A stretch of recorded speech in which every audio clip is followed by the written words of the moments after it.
And of course, he goes on to Apple, and they've increased since becoming CEO, they've increased their value by $2 trillion, which is just remarkable. You haven't seen a CEO succession story like that anywhere else in business history. My guest today is Tripp Mickle. Tripp led the Wall Street Journal's coverage of Apple and Google, and now he's a reporter at the New York Times covering Apple. He's the author of After Steve, How Apple Became a Trillion-Dollar Company and Lost Its Soul. It's the inside story of the unspoken power struggle between Tim Cook and head designer Jony Ive after the death of Steve Jobs. I recently sat down with Tripp, and we talked about how Jony Ive's departure in 2019 marked a culmination in Apple's shift from a company of innovation to one of operational excellence, and how that shift cost Apple its soul. Tripp, thanks so much for coming on the show. I greatly appreciate it. And since we spoke last week and had a great conversation, I really enjoyed your book. Really well done. Thanks so much. Appreciate you having me. The name of the book, folks, is After Steve, How Apple Became a Trillion-Dollar Company and Lost Its Soul. The cover is really very cool. That's a cool shot. I never saw that shot. It shows a picture of Tim Cook and Jony Ive. They're staring up. Where'd you get this picture from? We found it in the archives. It was a photograph, obviously. I mean, I can only surmise, taken from below, the two of them as they're looking kind of skyward. And it works out really well because you've got After Steve above them. And those are really the three primary figures in the book, Tim Cook and Jony Ive. And then the third kind of unspoken one who's not on the page is Steve Jobs himself. He's kind of a ghostly figure that is just in the background in perpetuity at Apple because he built the empire that they all inhabit now. Right. Okay, so I want to tell you right off the bat, I really like the book because it told a story that I didn't know from the inside about products that I use daily, how the products came into existence, and then it gave us a look at the struggle for, as you write here, Apple's soul, after Steve Jobs died, between Tim Cook, who was the numbers man, straight, totally different than what Steve Jobs was. And on the other hand, you have Jony Ive, the brilliant, and you have so many great stories in here, what kind of brilliant designer. I think designer is too limiting a word, of visionary, to come up with, and you know, by the way, when I was reading your book throughout the last week or so, and I took one of the Apple products, you mentioned, for example, the on the iPhone, the icons, and how you described how Jony Ive wanted them at a certain shape to look not boxy, but to be rounded. And then I looked at the Apple Watch and the MacBook, all of these things that you just take for granted as to what makes them so beautiful. You detail in the book how Jony Ive thought these up and was relentless in getting these materials made perfectly to an extent that is superhuman. Yeah. It's called a Bezier curve, and he was, as he's wont to do, was a natural obsessive about that, and it has more points in a Bezier curve than you would in a typical curve, which I don't know, might have 3 or 4 points to make a rounded curve. One of the nits that he had after designing the iPhone was that the app icons on the iPhone themselves didn't have the same Bezier curve as the iPhone's physical curvature had. And he constantly had to have been looking at phones and, looking at the icon and finding frustration and the disconnect between what those apps look like, the software on the phone and what the hardware, the physical aspect of the curve looked like. It's just absolutely amazing detail, but we're jumping way ahead. So, first of all, why did you write this book? What made you write this book? Well, I was covering alcohol and tobacco for the Wall Street Journal in Atlanta, of all things. And before that, I was a sports writer. So I didn't gravitate to tech naturally. I was asked to move out to Silicon Valley from Atlanta and take over coverage of Apple for the Wall Street Journal. And after landing and being pretty confused about the company and what I was covering, I met with a longtime Silicon Valley reporter who, appreciated some of my frustrations about covering Apple. It's a very secretive company, and was kind enough to point me in the direction of a possible story. He said, if I were you, I would look into Jony Ive and this place called The Battery. And I began to ask questions about that. And over the course of several years, learned that Jony Ive had grown disillusioned inside the company that he'd helped build and rescue from bankruptcy. And I just thought that was interesting. I was wondering why somebody who clearly loved a company so much would fall out of love with that same company over a period of time. And that was the real genesis and kernel of what gave this idea life. Okay, so my family, well, my sons really, they have been Apple fanatics. My second youngest son, Jeffrey, has been an Apple follower, I think since he was 10 years old. So he followed everything. And when we were one of the first people to get, in 2006, I think, my sons waited online to get the first iPhone. They watched the keynotes. The house goes silent. Everyone's in front of they're watching the keynote. And there's question, answer, back, forth, critique. These guys are really, they bleed Apple. They love Apple. And so I've heard Jony Ive and his brilliance in my house since I think I started listening in 2005 or even earlier. Tell our listeners who this guy is, why is he so important, and the brilliance and genius of how he really put Apple. He took the ideas the vision that Jobs had, and put them into products that are just absolutely magnificent. Right.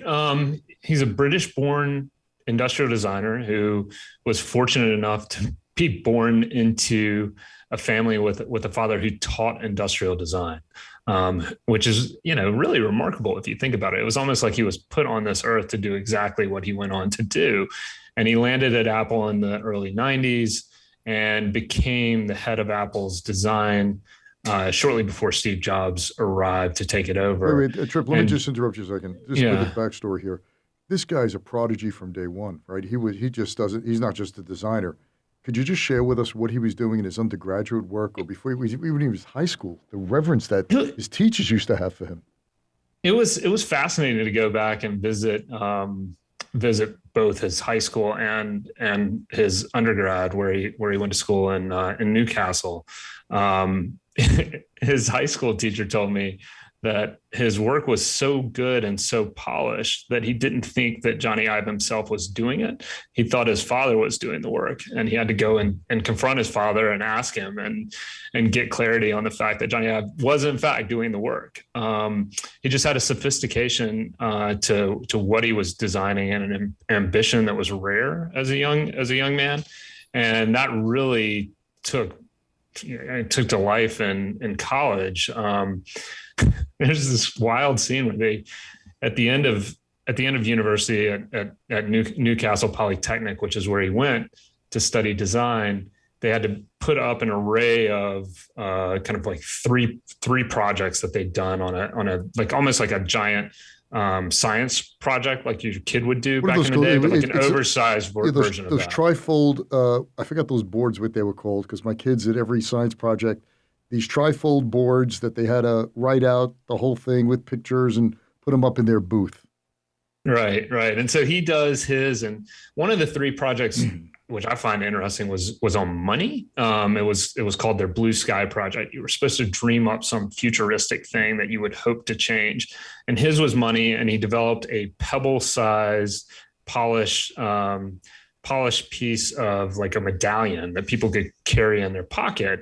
And the idea was you would put that on a reader when you went to check out at a store, and it would immediately transact your charges, because he was frustrated that at the time plastic credit cards, which were becoming more popular, were so cheap and yet carried so much value, right? You could charge $1,000 on a credit card, but it was on this flimsy piece of plastic, and the cashier would know what you had spent, but you wouldn't get a notification of what you'd spent until a letter was dropped in the mail. So he wanted to circumvent that. This was one of his designs.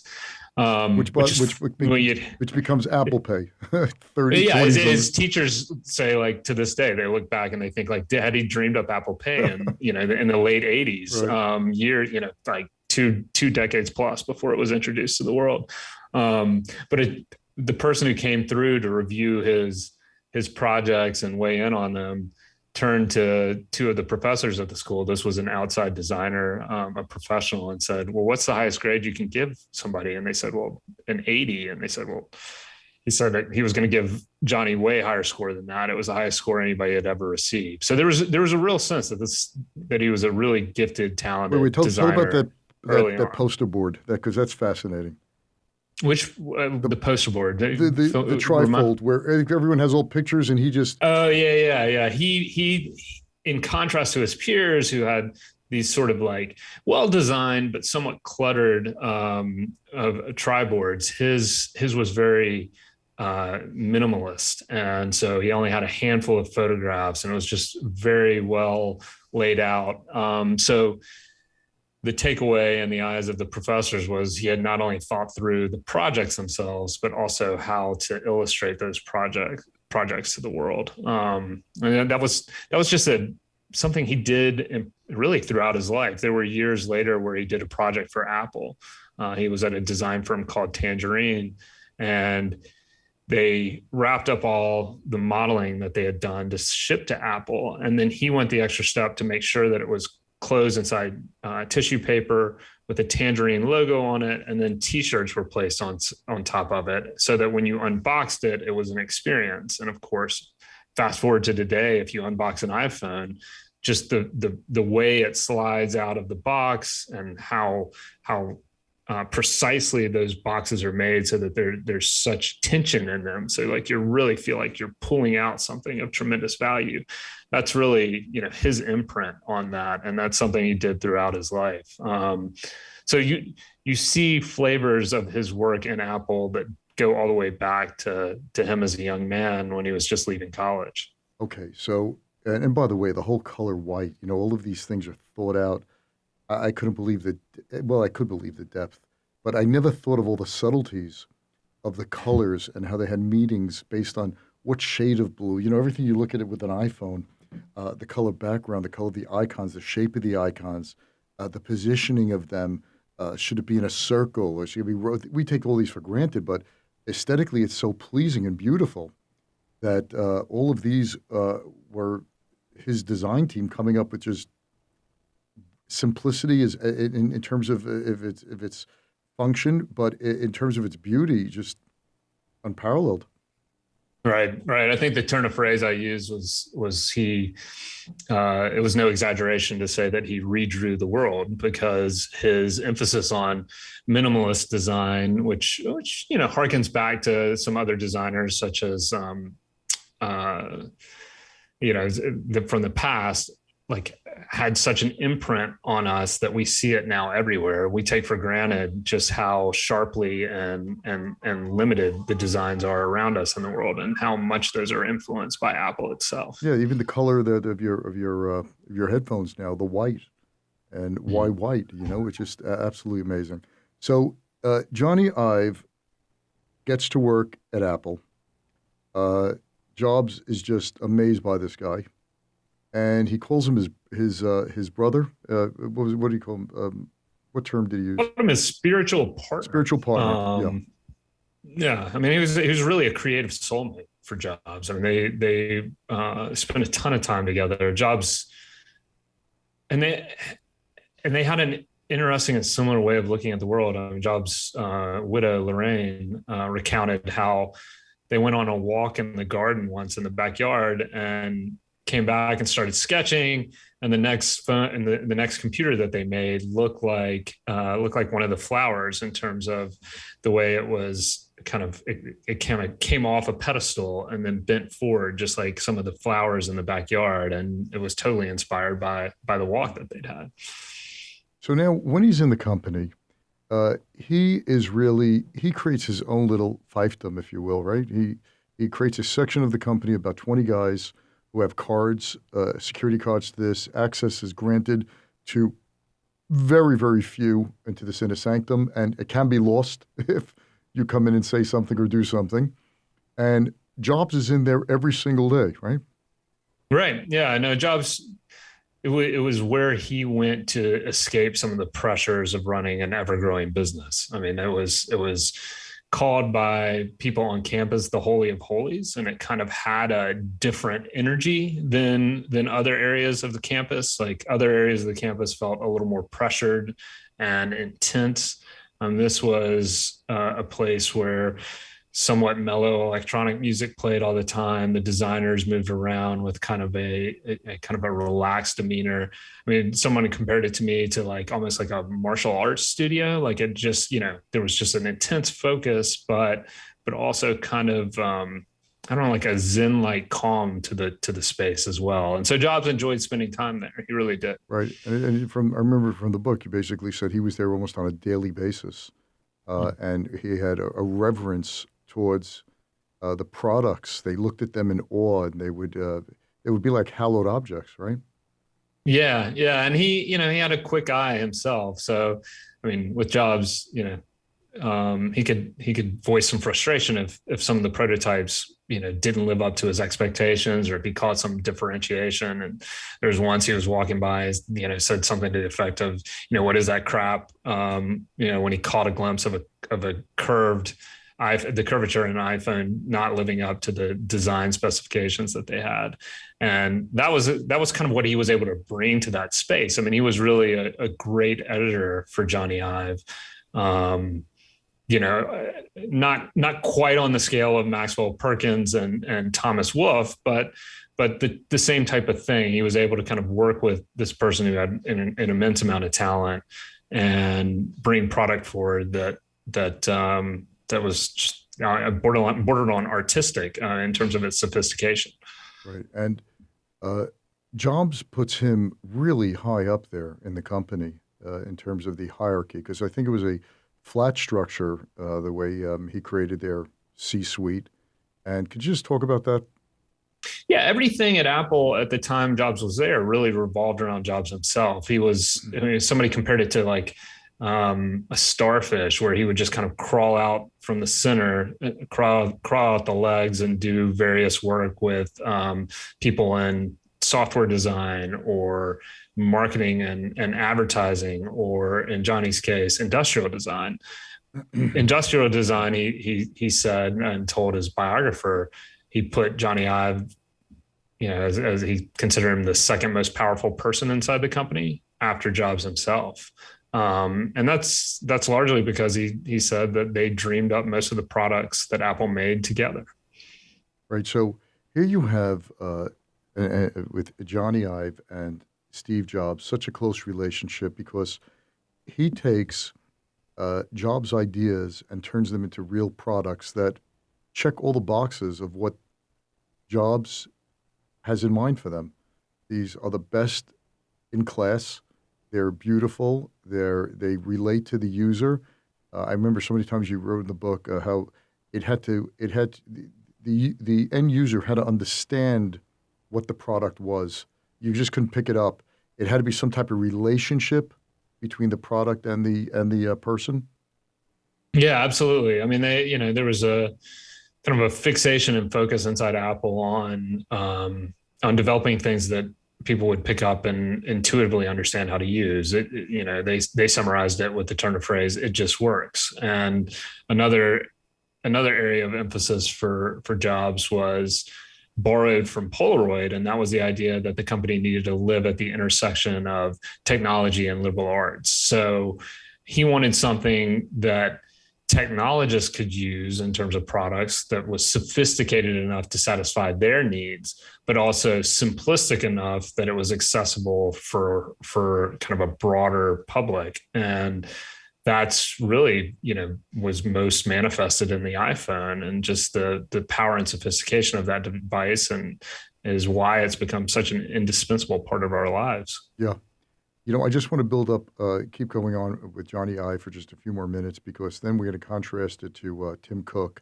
And I think the more you learn about Jony Ive, and you could really understand where the tension is in this company between at this point between Tim Cook and him, because you brought up some really amazing stories. I don't know how like you spoke to hundreds of people, that Johnny's attention to detail, finest qualities, takes on almost a supernatural type of power, a superpower. And you relate how they went to, I think, Japan. Why don't you tell that? Oh yeah, that was one of my favorite stories. There's a sense around Jony from working with him that he may have like X-ray vision. This is from people who work closely with him over time, because he could just see things that seem to escape the average person around him. And they go to Japan on this trip relatively like in the early 2000s to check on the state of manufacturing some parts for an upcoming laptop. And they're reviewing the casing, and Jony holds it up to the ceiling to see how the light reflects off of it. And he just looks really, really frustrated with it and disappointed. And the person who's with him is an operations engineer who catches the frustration in his eye and pulls out a red pen that he bought. And he said, look, like, Jony, just tell me what is not right about this product and we'll fix it. And this part, and we'll fix it. And we'll just show the guys, just circle whatever you need. And Jony looks at him and says, I've got a better idea. Why don't you give me a bucket of red paint and I'll dip this in it and I'll wipe off the parts that are right. And it's that type of like, perfectionism that pushed Apple to have really sophisticated looking products, but then also just the eye to catch some blemishes that would escape the eyes of others was so critical to what they did. And that, because nobody wanted to like have him be frustrated like that, they went the extra mile to try to kind of head off those type of blemishes in the future. But what I find fascinating is that being a supplier of Apple was really a very symbiotic relationship. Forget about the profit that one made, and they were they still are, extremely excellent negotiators in terms of letting you make money, which is, that's, as a shareholder of Apple, you want that to be. So they want to squeeze as much as they can. But on the other hand, the more I kept reading through the book, the vendors were pretty cool with that to an extent because they were learning new ways of manufacturing product and dealing and creating material that they can go and market and continue to create for other customers. Yeah, that was a cornerstone of the operational superiority of the company. It was that they could come in and bring to a supplier a tremendous amount of volume and bring the cash to help invest in the tooling and the materials that were needed to manufacture things. And in doing so, really teach a supplier a new process that its talented engineers had come up with or dreamed up, or teach them how to fulfill the design expectations of somebody like Jony Ive, who just had this very sophisticated demand that they needed to meet. Yeah, no, I remember. I think it was with the casing of one of the one of the MacBooks or one of the casings. They come up with a new way of developing the metal with less percentage of some other material because of the way the way it worked or bent. I don't remember exactly, but really coming up with a new way, not a totally different way of creating this material because it had to have that look. Right. They wanted to, I'll pull out the anecdote you were looking for, but they wanted to have curvature in the stand of an iMac in the base of it in an aluminum stand. And if they did it with the existing aluminum that was in the world, it would crinkle almost like the surface of an orange does. And it would kind of have this crinkly surface. And they needed to figure out a way to get beyond that. So that meant that they had to come up with some new alloys to, a new way of mixing the underlying, the underlying alloys within the aluminum to avoid that, so that they could bend the metal in a way that would make it pure and polished when they manufactured this, and thousands and thousands and thousands of editions that they would go on to make. I don't want to get more into it because folks, get the book. It's just phenomenal. If you have an Apple product, you get this book. I wish that you had uh, pictures of every Apple product you're talking about, so you can see the beauty of what you. Because I kept stopping and picking up an iPhone or a MacBook and looking at what you were talking about because it was really amazing. There's one part, folks, which just blew me away when they were building Infinite Loop, which is Apple's spaceship campus of I don't know how many zillion. What is it? 200 acres or something?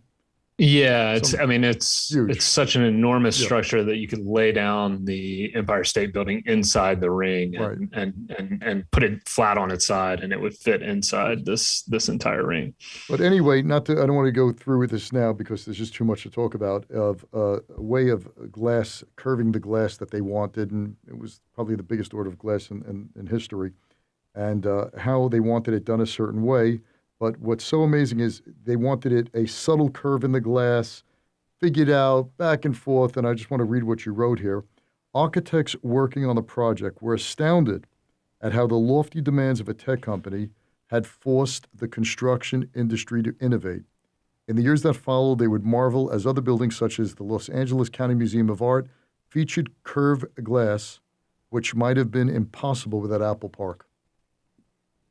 Yeah, to me that was one of my favorite details to learn about the book because you think of this company as being so superior in the industry that it dominates, kind of the electronics industry and the smartphone industry. You don't think of its influence beyond that, and yet here in this one example, and their decision to move into the world of architecture and construction, their combination of design demands, engineering know-how, and operational excellence led one of the largest glassmakers in the world to build and construct a huge warehouse. Not to mention they have a ton of cash, so they could pay for this, right? So they built a giant manufacturing facility to build this glass, and then that unlocks the potential for architects and construction and people in the construction industry to do similar buildings in the future, which is just kind of mind blowing. I mean, one of the reasons that I find that so interesting is there have been rumors, and Apple has worked on a car for a number of years. And when you think about their ability to disrupt and change an industry like construction, it kind of tickles the imagination to think, well, what could they do with the auto industry, right? It's had a lot of similar thought and similar thinking and approach to its manufacturing process for on the order of 100 plus years. But if Apple came in, what kind of new thinking would they bring to that marketplace? I remember back in the 90s, I don't remember where I read it, but they were mentioning how everything was becoming more technologically advanced. This was still a time where offices had receptionists and you still had fax machines. And your office, if you took a picture of the office of the 1990s, late 90s, it's much different than the office of the 1950s. You had a place for a computer and you had to have a phone. You didn't need 3 assistants. You didn't need an intercom system and went through the phone. Whole bunch of innovations, small, subtle innovations like that. And I remember reading there was one innovation that really just stalled out, and that was the phone. The phone was pretty much the same phone that was in the 1930s and 40s. It was shaped a little different, but nothing. Who would have ever dreamed of what the iPhone became when you think right before it was the Palm, it was handspring, Palm, BlackBerry. It doesn't, a phone without a keyboard. You could ever think of something like that. Right. And they faced a lot of resistance for that initially until they got the product out and in people's hands. And then once they did, the number of phones they were selling on an annual basis exploded through the roof. Jobs died in 2011. That year, they were making about 20 million phones a year. Today, they make about 200 million, make and sell about 200 million, Amazing. which is just an insane jump in terms of production. Right. Okay. So we'll leave Jony Ive there because I could do a whole show just talking about the innovations. I wish I had that book made by Apple in California. You told me it's not even in print. It's I saw one thing for $1,000 or so on Amazon, but there was a Swiss version or something like that. But just to look at the beauty of the product for whatever happened there, put that aside.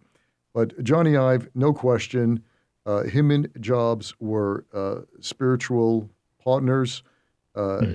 Without Jony Ive, there probably wouldn't be an Apple the way we know it, right? There was No, certainly not. I mean, just his fingerprints on the series of products that define their success that really, I mean, in the eyes of many people who worked there in the 2000s, gave rise to this period of Camelot and Cupertino, was everywhere. He designed the iMac, the candy colored computers that did so well. He was instrumental in pushing for white earbuds with the iPod that became the centerpiece of the advertising campaign that was so popular, the Silhouette campaign. He designed the exterior of the iPhone, and then was instrumental in the development of the iPad. So his imprint is everywhere. And the smartwatch.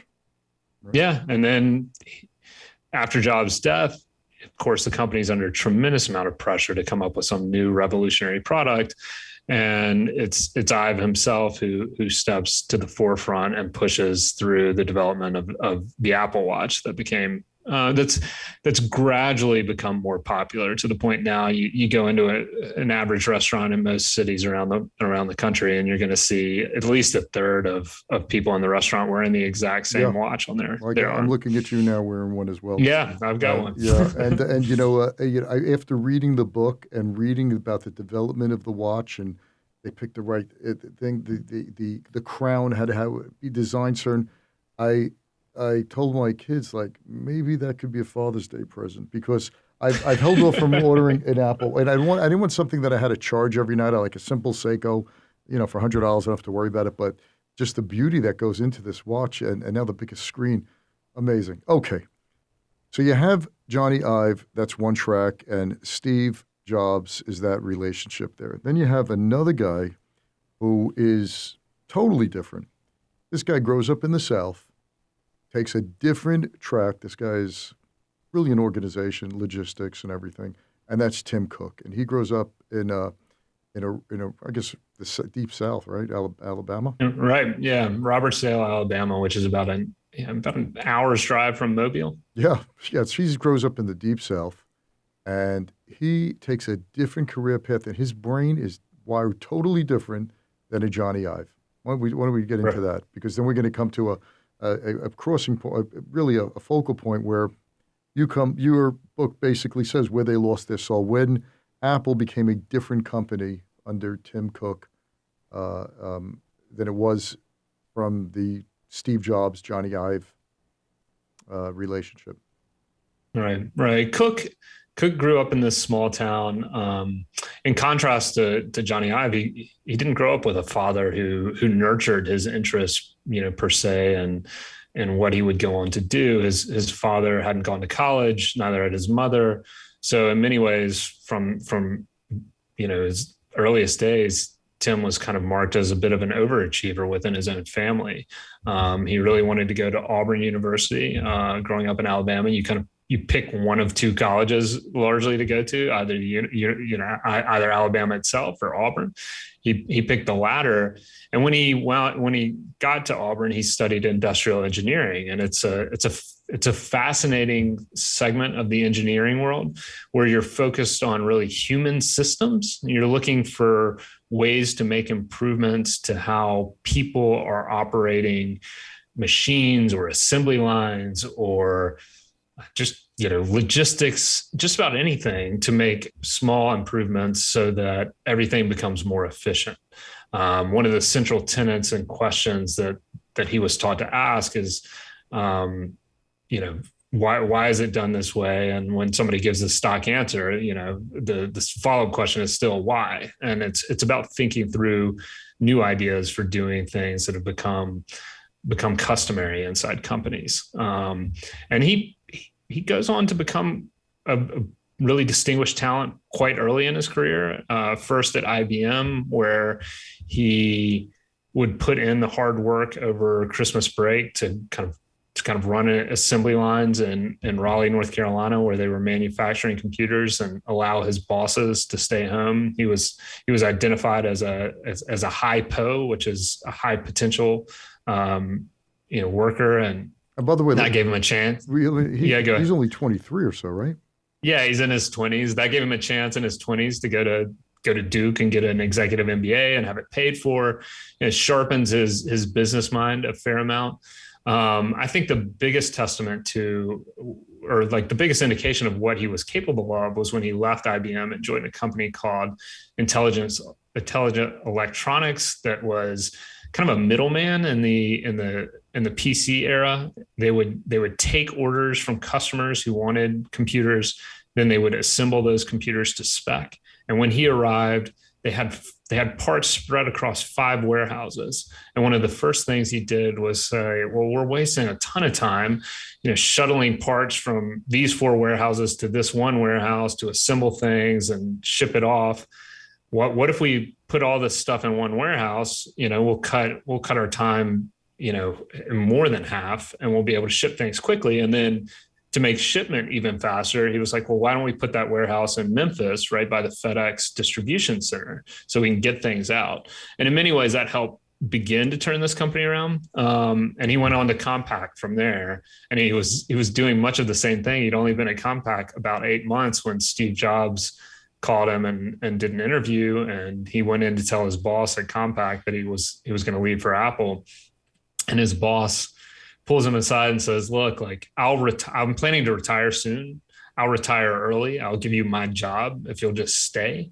And I just thought that was wild. I asked his boss why he did that. And he said, well, I was a shareholder and I knew this guy was so good that he was going to increase the share price so much for Compaq that there was more value in me leaving my job and holding onto my shares than there was in me keeping my job and losing Tim Cook.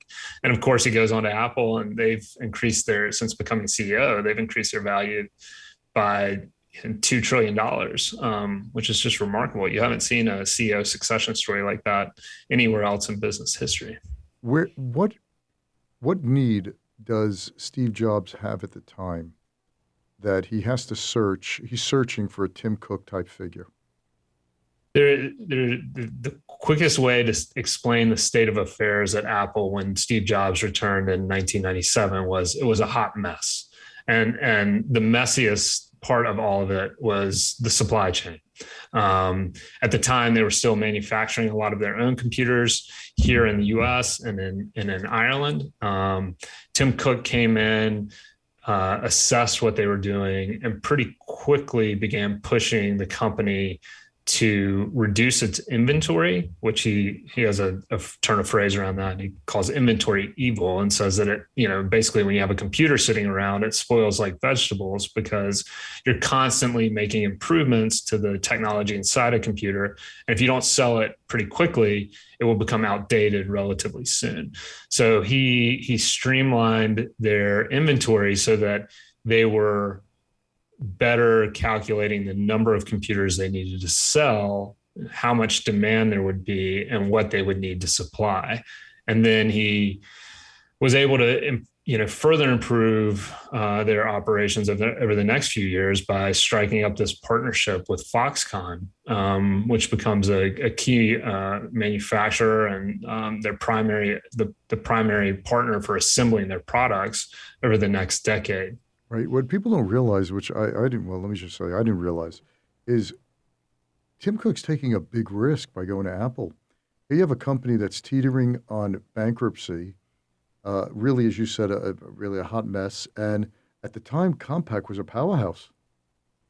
So he's jumping from an established company, the check will clear. He had a good pay package.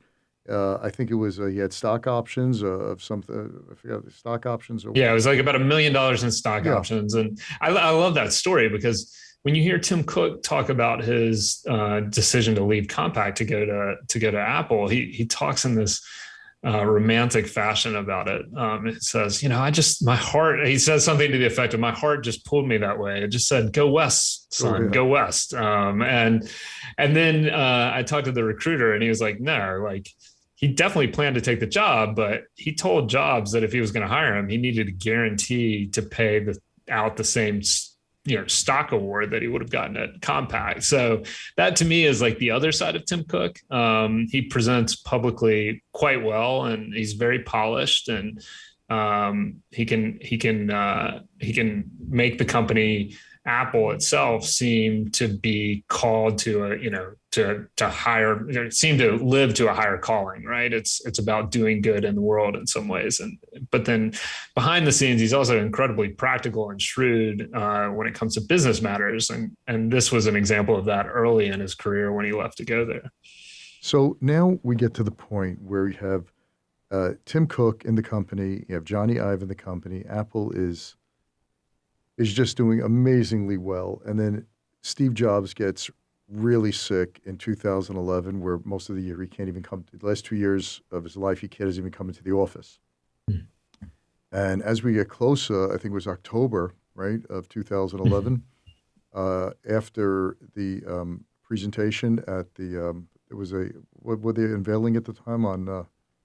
They were at Town Hall unveiling the iPhone 4S, yes, which, given Steve was sick, had become known inside campus as the For Steve iPhone. Right. 4S, for Steve. So they finished this, and Lorraine sends out a text or something out, calls them, get over, and they're thinking, oh my gosh, maybe we screwed up with the product, but it's really to say goodbye.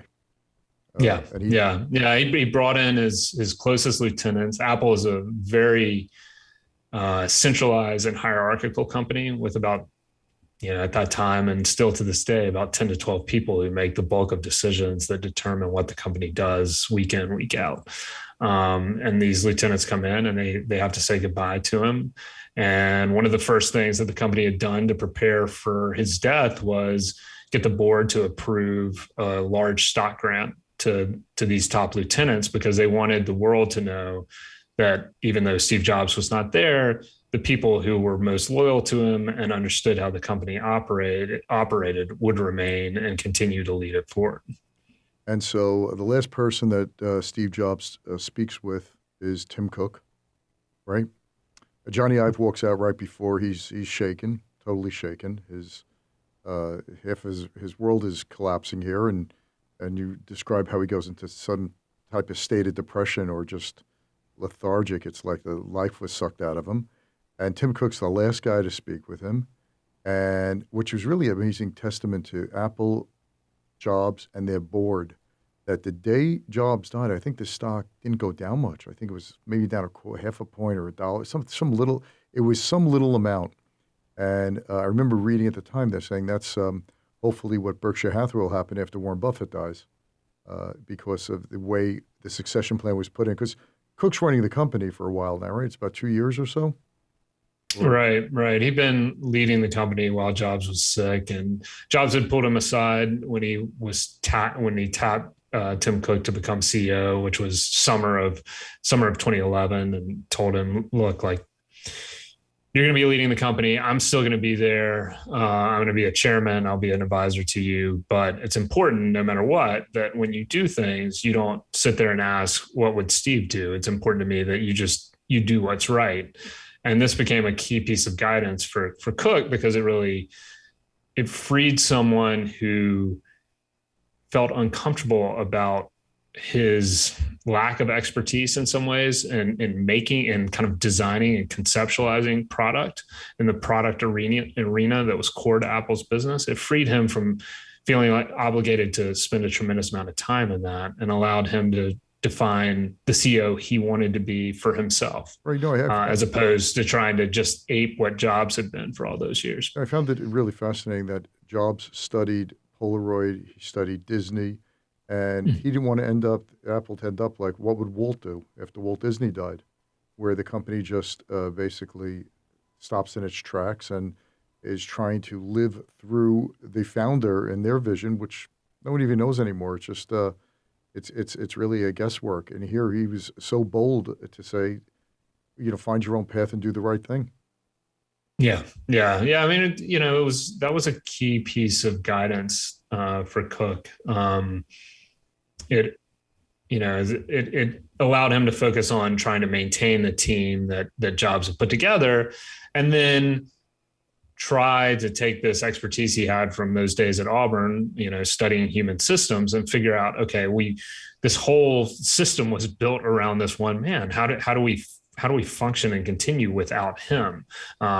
Jobs, for all intents and purposes, was the chief technology officer, the chief design officer in many ways, the chief marketing officer. He was intimately involved in all of those aspects of the business. And Cook, in his place, sets up a system where the emphasis is on collaboration and leadership by committee rather than the autocracy that had really existed for a long time. Got it. So now we get to the point where Jobs dies, and the company is really at a crucial period of time. Does it follow the school of Tim Cook and become a regular number crunching company, which looks at shareholder value and looks at nickels and dimes, which they never did? Cost, as you put in, was never a consideration when doing anything. It was to make the best product in the world, or Tim Cook's way or Jony Ive's way, and that's where you have that conflict, right? Right. It's kind of an unspoken power struggle that plays out over the course of the next decade. Initially, Jony Ive kind of gets through his period of mourning and grief and becomes galvanized by the Apple Watch project, which they embarked on around 2012 and brought forward and introduced to the world in 2014. And Tim Cook increasingly becomes focused on bringing some financial discipline to some of the work that they're doing, and you see that namely in the Apple Park project that we talked about, which Jony Ive was involved on the design side, but Tim Cook brings in some of his best negotiators to make sure that Apple pays as little as possible for the glass, and that becomes kind of a telling moment for the company going forward, because that would increasingly become the type of thing that would happen over the next few years. You'd have what people might classify as right-brain thinkers rotate off Apple's board, and in their place, they were replaced by left-brain thinkers, people Jony Ive dismissed as "quote-unquote" accountants. And they had backgrounds either in operations or in the world of finance. And Jony Ive leaves when?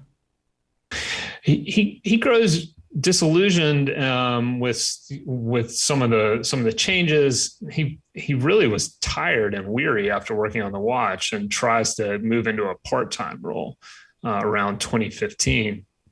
He does shift into that role. He's focused primarily on new products and their efforts in that arena, and then ultimately walks away in 2019. In his exit, one of the things I hope people think about, or at least feel somewhat sympathetic to, or even repulsed by, I don't know. It depends on where you may come down as a reader, but I hope you can appreciate that there's no easy way to leave a company that you've been at for a long time. I think Jony Ive's story and his exit are, food for thought for anybody who's contemplating leaving a place that they've worked. Why is that? This idea that he went to a part-time role, it put a lot of, it put his longtime colleagues in a difficult spot. The way the design studio had been set up to run, it was structured so that he was regularly weighing in on the various iterations of a product before it was introduced to the world. And when I say regularly weighing in on it, it's like 3 times a week. And then, he goes to part-time and he's coming in like once a month, to review products. And at that point, they might have decided that they were going in a certain direction. He'd come in and say, no, I prefer this. Then they have to go back to the drawing board, meet his specifications. It just created some tumult and wrinkle in a system that had been pretty well ironed out up to that point. And that's why I think it's interesting. It's hard to know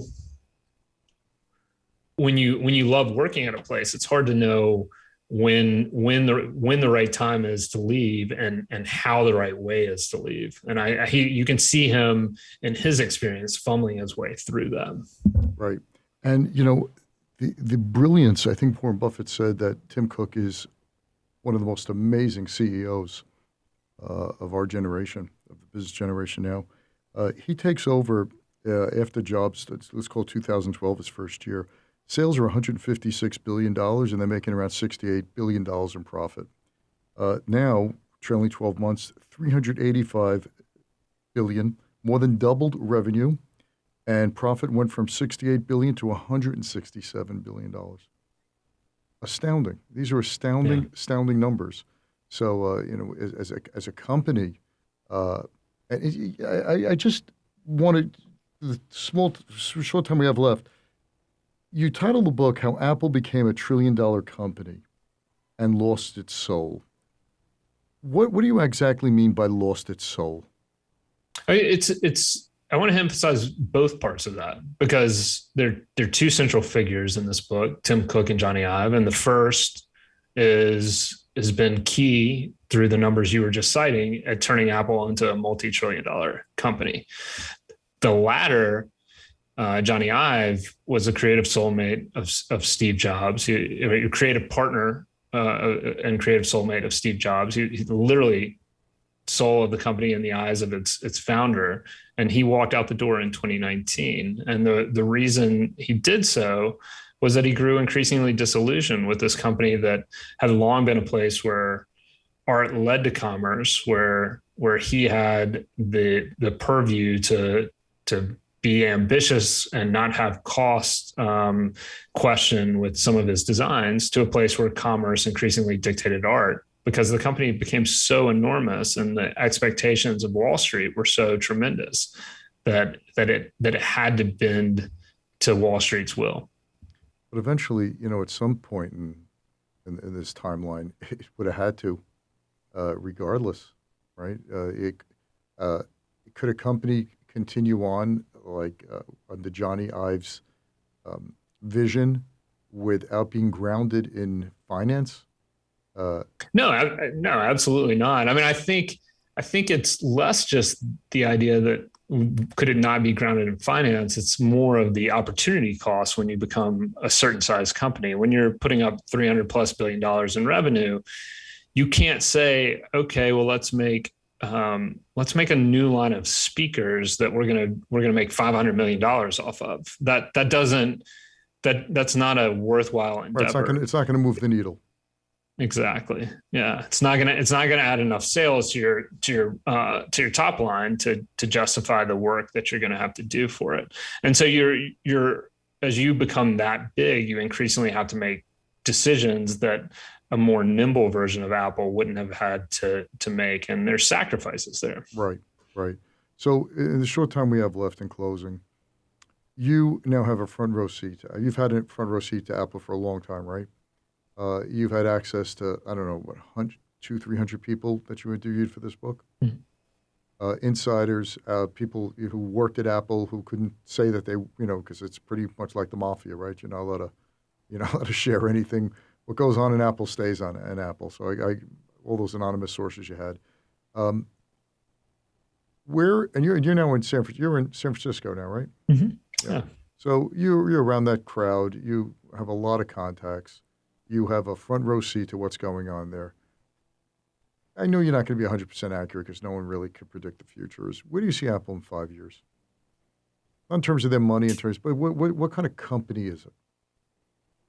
I think the company's ability to maintain its perch as the world's largest company is going to have more to do with geopolitical issues than whether or not it makes another revolutionary product. In a weird way, it's moved past some of the benchmarks that it was once judged by, which is, okay, well, when's Apple going to come out with the next revolutionary product? That's less important right now for this company than how are they going to navigate a world where the tensions between the U.S. and China, these two economic powerhouses that Apple straddles, how are they going to navigate a world where the fault lines are kind of becoming ever increasingly shakier between those two places? Yeah, there was just recently in the quarterly earnings report, earnings call, Tim Cook said, the China situation with the lockdowns, with COVID and Shanghai and all,